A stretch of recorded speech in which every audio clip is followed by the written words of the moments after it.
पांडव हस्तिनापुर के राजा पांडु और उनकी दो पत्नियों कुंती व माद्री के 5 शक्तिशाली और कुशल पुत्र थे।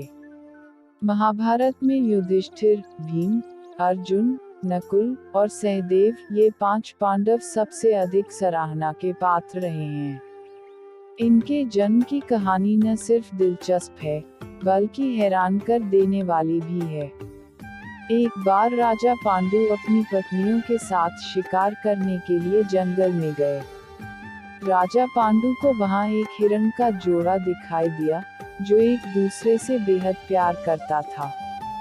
जब राजा की नजर उस जोड़े पर पड़ी, तो उन्होंने तीर निकालकर नर हिरण को निशाना बनाया और तीर छोड़ दिया। तीर सीधा हिरण की छाती में जाकर लगा।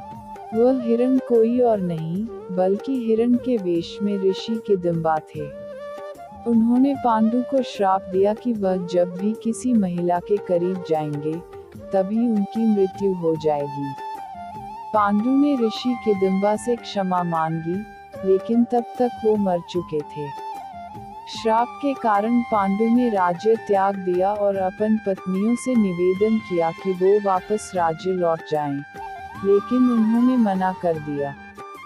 कुंती और माद्री जंगल में राजा पांडु के साथ ही रहने लगी। उस समय उनकी कोई संतान नहीं थी। तब कुंती ने अपने पति को बताया कि उन्हें ऋषि दुर्वासा से वरदान मिला था कि वह किसी भी भगवान को बुलाकर उनसे एक शिशु को प्राप्त कर सकती है। दुर्वासा द्वारा कुंती को दिए गए मंत्रों के उपयोग के माध्यम से उसने यम यानी धर्म के देवता का आह्वान किया, जिससे उन्होंने युधिष्ठिर को जन्म दिया।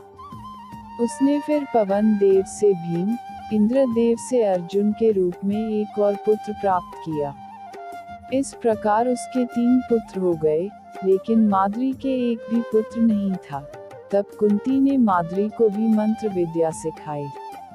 मंत्रों की मदद से माद्री ने अश्विनी कुमारों को बुलाया, जिन्होंने उसे नकुल और सहदेव पुत्र के रूप में दिए। इस प्रकार 5 पांडवों का जन्म हुआ। देवताओं से प्राप्त सभी पांडवों को देवताओं की तरह ही दिव्य गुण प्राप्त हुए थे।